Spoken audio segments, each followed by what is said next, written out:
हम में से इतने लोग थे जो उसके साथ आंदोलन में साथ रहे, कितने साथ प्रत्याशी अन्य थे, लेकिन वो 2022 में कहाँ था।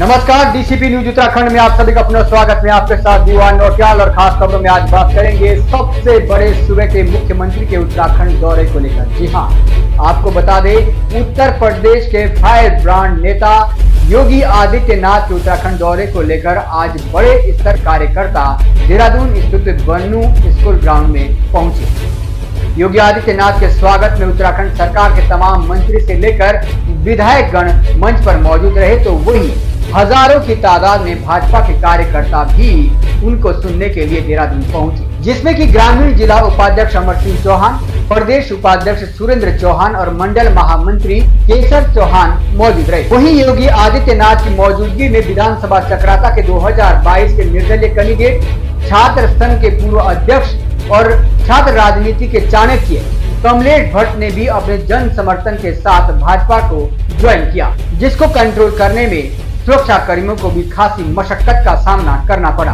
आपने इस प्रोग्राम को डीसीपी न्यूज के लाइव टेलीकास्ट के माध्यम से भी देखा होगा। जिस तरीके से कमलेश भट्ट के साथ बड़े तबके में युवा वहां पर पहुंचे थे, उससे ये अनुमान भी अब लगाया जा रहा है कि चक्राता विधानसभा के साथ साथ देहरादून जनपद के भीतर टिहरी संसदीय क्षेत्र से निर्दलीय प्रत्याशी वर्तमान बेरोजगार संघ के अध्यक्ष बॉबी पंवार को खासा नुकसान हो सकता है। खासतौर पर जनपद देहरादून से लगी हुई विधानसभा चक्राता में कमलेश भट्ट के साथ एक युवाओं का बड़ा तबका जुड़ा हुआ बताया जाता है। योगी आदित्यनाथ के आगमन पर पछवादून विकास नगर के भाजपा दिग्गज विधायक मुन्ना सिंह चौहान से लेकर जिला पंचायत अध्यक्ष मधु चौहान की भी हमने प्रतिक्रिया जानने की कोशिश की है, और इसके साथ ही विधानसभा चक्राता के 2022 के निर्दलीय कैंडिडेट कमलेश भट्ट की भी हमने प्रतिक्रिया जानने की कोशिश की है। कमलेश भट्ट ने इशारों में बॉबी पंवार पर जमकर हमला भी किया है। साथ ही उन्होंने कहा है कि बॉबी पंवार ने अभी तक उनसे समर्थन के लिए कोई संपर्क नहीं किया है, ऐसे में हम कैसे उनका समर्थन कर सकते हैं। साथ ही कमलेश भट्ट ने बताया है कि 2022 में जब हम निर्दलीय कैंडिडेट के तौर पर चुनाव में थे, तो उस समय बॉबी पंवार ने क्या किया है, हम इसका खुलासा आज नहीं करना चाहते, क्योंकि हमारी उनको भी शुभकामनाएं हैं। आइए अभी जानकारी के आपको सीधा ले चलते ग्राउंड जीरो पर और सुनते हैं क्या कुछ युवा नेता कमलेश भट्ट ने।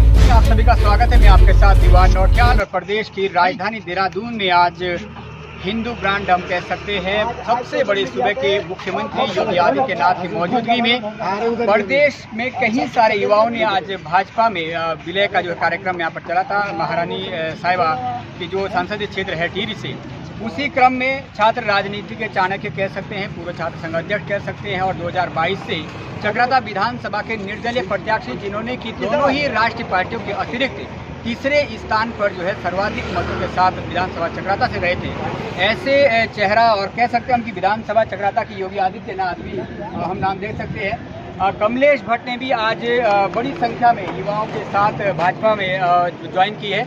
कोशिश करते हैं इनसे कुछ सवाल पूछने की, क्योंकि भट्ट साहब आखिर लग तो 22 में ही रहा था कि विचारधारा जो है इसी से मिल रही थी, लेकिन आखिर इतना देर क्यों लगा दी जनाब अपने असली, अगर हम कहें कि घर लौटते इतनी देर क्यों? देखिए, मैं शुरू से ही छात्र राजनीति से ही अखिल भारतीय विद्यार्थी परिषद में रहा हूँ, और जो हमारी विचारधारा है शुरू से, वो जो है अखिल भारतीय विद्यार्थी परिषद का मतलब आप सब समझ जाते हैं कि जितने भी हमारे जो संगठन के लोग हैं, वो पहले अगर देखें आप जेपी नड्डा जी से लेकर या आप अमित शाह जी से लेकर सब जो है एबीपी विचारधारा से।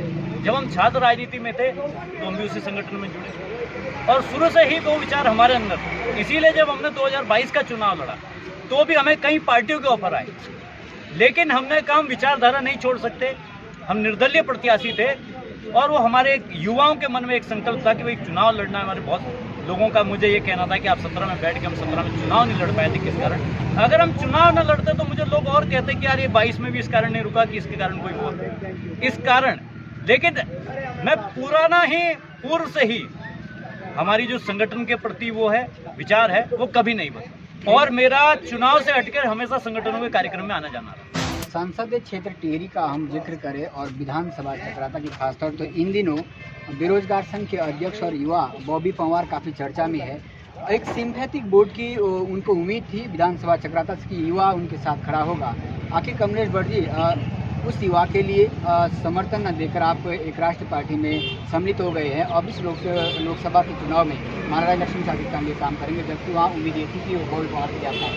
बिल्कुल, आपने बहुत अच्छा प्रश्न किया और हम लोगों का भी एक मन था कि चुनाव को इतने दिन शुरू हुए, इतना कैंपेन चल रहा है और जिस प्रत्याशी की आपने बात करी वो प्रत्याशी हमारा बेरोजगार संघ में है। मैंने जब बेरोजगार संघ 2008-9 में बनाया तो बहुत लंबे समय तक 8-9 साल चलाया। उसके बाद कई अध्यक्ष रहे, कुलदीप जी अध्यक्ष रहे, एक दीपक डोभाल जी अध्यक्ष रहे, कई लोगों के अध्यक्ष के बाद जब मैं छात्र राजनीति से राजनीतिक क्षेत्र में गया तो मैंने बेरोजगार संघ अन्य लोगों को और उस प्रत्याशी को भी हमने ही डोभाल के जगह उसको प्रदेश अध्यक्ष बनाया और वो आंदोलन चला।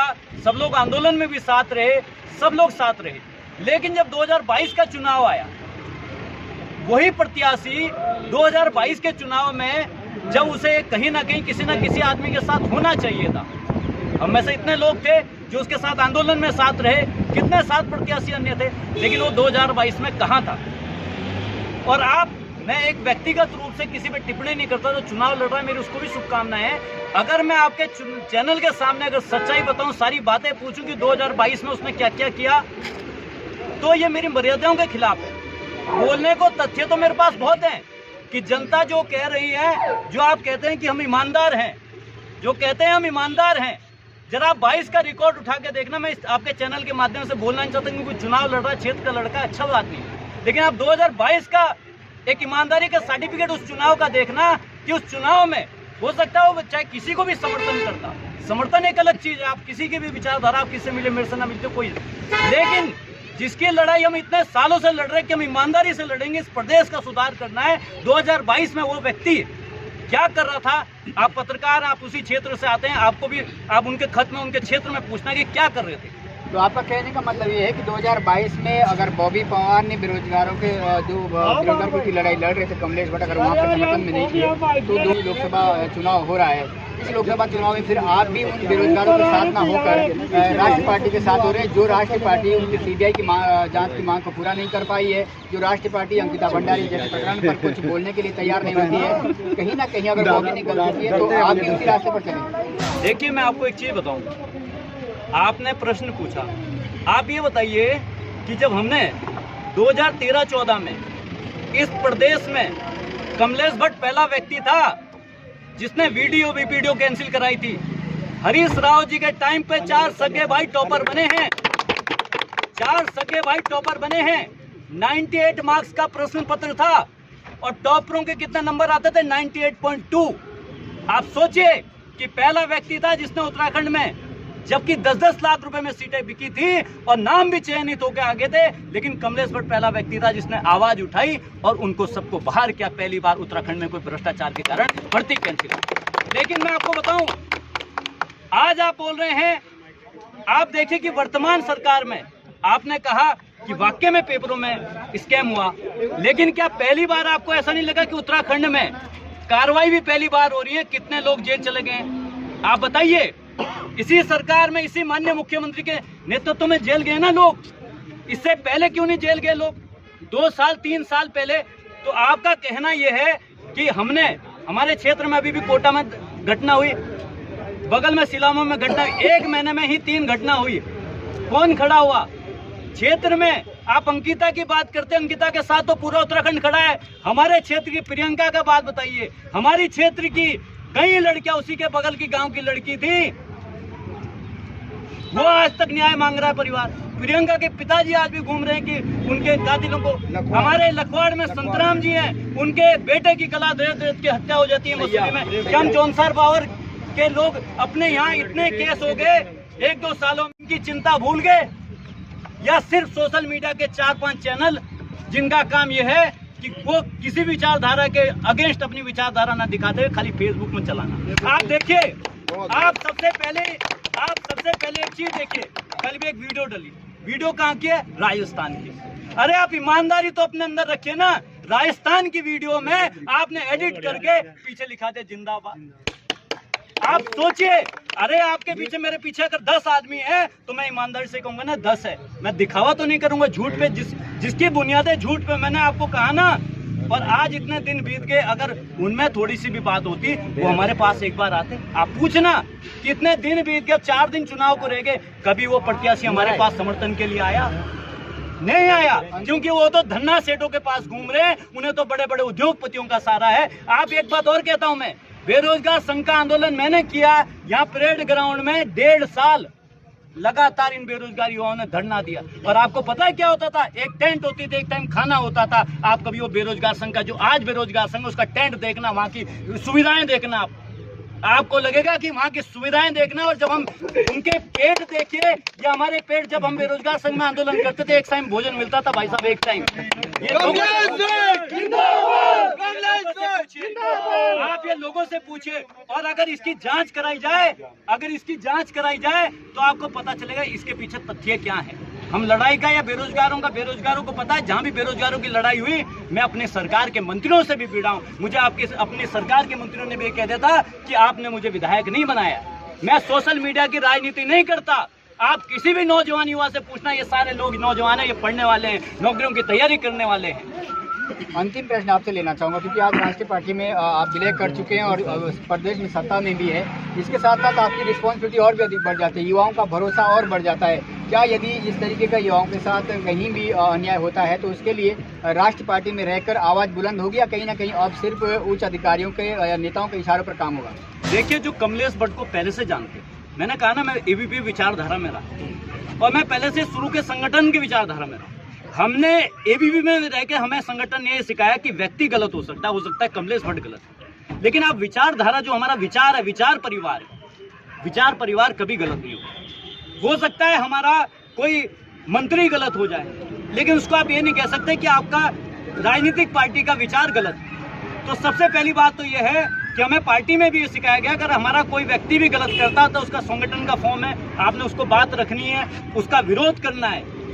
लेकिन क्या है, और मैं आपको आपके सामने, सबके सामने कहता हूं, मैं सबसे पहले अपने इस जौनसार बाबा, इस उत्तराखंड, इस भारत का नागरिक, मेरी पहले जिम्मेदारी उन लोगों के प्रति बनती है। हमारा संगठन कहता भी है कि पहले परिवार, फिर अपना क्षेत्र, फिर अपना देश।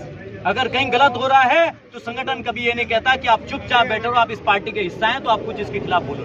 Thank you so much. तो ये आपने कमलेश भट्ट को सुना, कहीं ना कहीं बड़ी उम्मीद है युवाओं की आगे भी इनसे रहेगी, क्योंकि राष्ट्रीय पार्टी में विलय हो चुका है और प्रदेश में सत्ता में भी है। बॉबी पवार को लेकर कई सारे इशारों में इन्होंने बहुत कुछ कह दिया है कि जब विधानसभा के चुनाव में मैदान वो तो आप ये सोचिए कि हमारे अंदर इतना आध्यात्म है कि हमने कभी उसकी बुराई नहीं की, कोई सीधे आरोप नहीं लगाए। ये इसलिए कि वो हमारा साथी रहा है, हमारा छोटा भाई है। अगर हम भी राजनीतिक रूप से अगर बोलना शुरू करें और तथ्य निकालें तो हमारी उस प्रकार की कार्यशैली नहीं है। कमलेश भट्ट को लोग जानते हैं कि हमने आज तक भी, मैं चुनाव लड़ा, मेरा तब भी खाना शून्य था, चुनाव में कुछ लोगों ने सहयोग किया, उसके बाद आज भी आप बैंक में जाके देखना खाता शून्य ही होगा, वो बड़ा नहीं होगा, वो घटा ही होगा। Thank you so much. तो ये आपने कमलेश भट्ट को सुना। बॉबी पवार को लेकर अभी तक बॉबी पवार ने इनसे संपर्क नहीं किया है। क्षेत्र में जरूर एक माहौल बन रहा है कि युवा कैंडिडेट है, और कमलेश भट्ट ने यहाँ स्पष्ट किया है कि आगे भी बेरोजगारों के हित की आवाज़ उठाई जाएगी। पार्टी के प्लेटफॉर्म पर जिस तरीके से एक प्रोसेस के तरीके से होता है, उसी तरीके से आवाज़ उठाई जाएगी। खास खबर देख रहे थे आप देहरादून से, DCP न्यूज़ के साथ कैमरामैन जसपाल राणा के साथ दीवान नौकर की report, DCP news Dehradun Uttarakhand.